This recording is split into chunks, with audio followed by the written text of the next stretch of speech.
Bisnis internasional. Sebelumnya, perkenalkan nama saya Wiwi Tokwaria Lestari, NPM 19010051 dari kelas Manajemen 5 R1A. Saya akan mempresentasikan tentang bisnis internasional untuk memenuhi tugas mata kuliah bisnis internasional. Pengertian bisnis internasional. Bisnis internasional merupakan kegiatan bisnis yang dilakukan untuk melewati batas-batas suatu negara. Transaksi bisnis seperti ini merupakan transaksi bisnis internasional atau international trade. Di lain pihak, transaksi bisnis itu dilakukan oleh suatu perusahaan dalam satu negara dengan perusahaan lain atau individu di negara lain disebut dengan pemasaran internasional.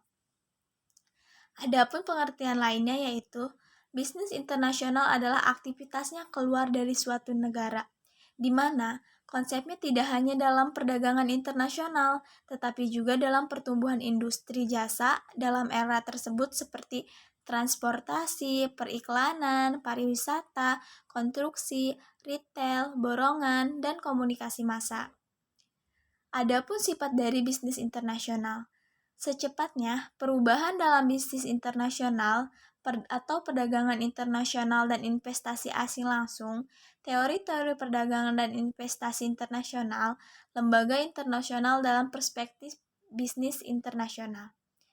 Kekuatan lingkungan internasional. Yang pertama ada kekuatan sosiokultural, yang kedua sumber daya alam dan kesinambungan lingkungan, ketiga kekuatan ekonomi dan sosioekonomi, keempat kekuatan politik, kelima kekuatan intelektual dan kekuatan hukum lainnya, keenam memahami sistem moneter dan kekuasaan finansial, ketujuh kekuatan tenaga kerja.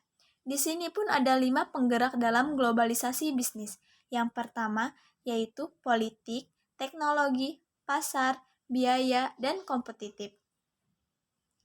Di bisnis internasional juga ada globalisasi dan pasar global. Globalisasi adalah proses integrasi internasional yang terjadi karena pertukaran pandangan dunia, produk, pemikiran, dan aspek-aspek kebudayaan lainnya.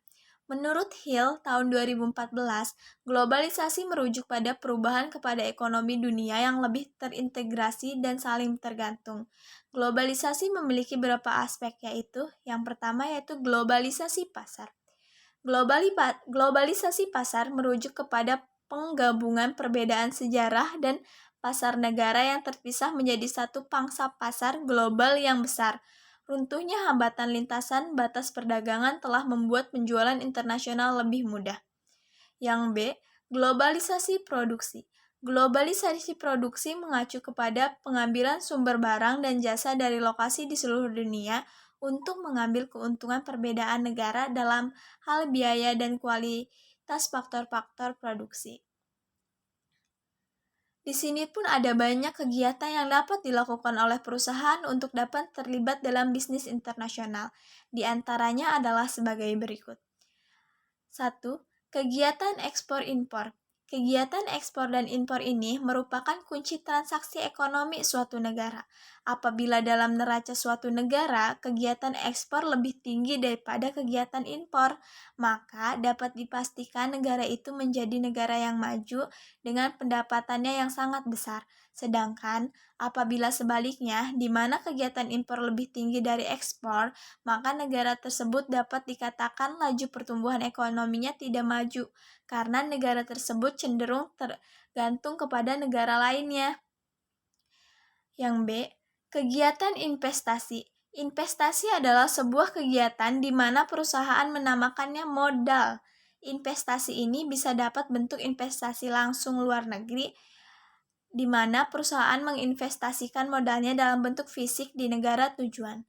Cara lain dari investasi adalah dengan cara berinvestasi di pasar modal, di mana perusahaan yang terlibat dapat bisnis internasional, membeli saham atau melakukan akuisisi. Adapun aktivitas bisnis internasional diantaranya yang pertama yaitu ekspor, dan yang tadi sebelumnya sudah dijelaskan juga ekspor dan impor ya. Lebih jelasnya lagi yang pertama yaitu ekspor, menjual produk-produk yang dibuat di dalam negeri untuk dijual kembali ke negara-negara lain. Kegiatan ekspor ini dapat dikategorikan menjadi ekspor insidental, yaitu terjadi karena adanya kedatangan orang asing di dalam negeri, kemudian orang asing ini membeli barang-barang dan kemudian dikirimkan ke negara orang asing tersebut. Dan ekspor aktif yaitu hubungan bisnis yang rutin dikontinu dan transaksi tersebut makin lama akan semakin aktif. Yang B yaitu impor. Impor adalah membeli produk-produk yang dibuat negara-negara lain untuk digunakan atau dijual kembali di dalam negeri. Artinya ketika kita membeli suatu barang di negara lain lalu kita menjual kembali di negara kita. Yang C, lisensi.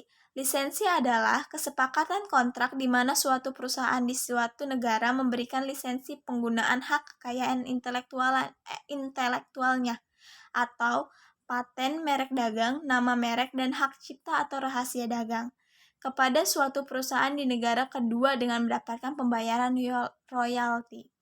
Yang D, di mana ada yang namanya waralaba. Waralaba adalah suatu bentuk khusus lisensi terjadi apabila suatu perusahaan di suatu negara pemberi waralaba memberikan wewenang kepada suatu perusahaan di negara kedua atau pemegang waralaba untuk menggunakan sistem pengoperasiannya dan juga nama merek, merek dagang, dan logo dengan mendapatkan pembayaran royalti. Yang D, yang dinamakan kontrak manajemen. Kontrak manajemen adalah kesepakatan di mana suatu perusahaan di suatu negara setuju untuk mengoperasikan fasilitas atau memberikan jasa manajemen lainnya kepada perusahaan di negara lain dengan mendapatkan imbalan yang telah disepakati. Di mana dalam kontrak manajemen ini mendapatkan kesepakatan dan menemukan kesepakatan yang akan ditujunya itu.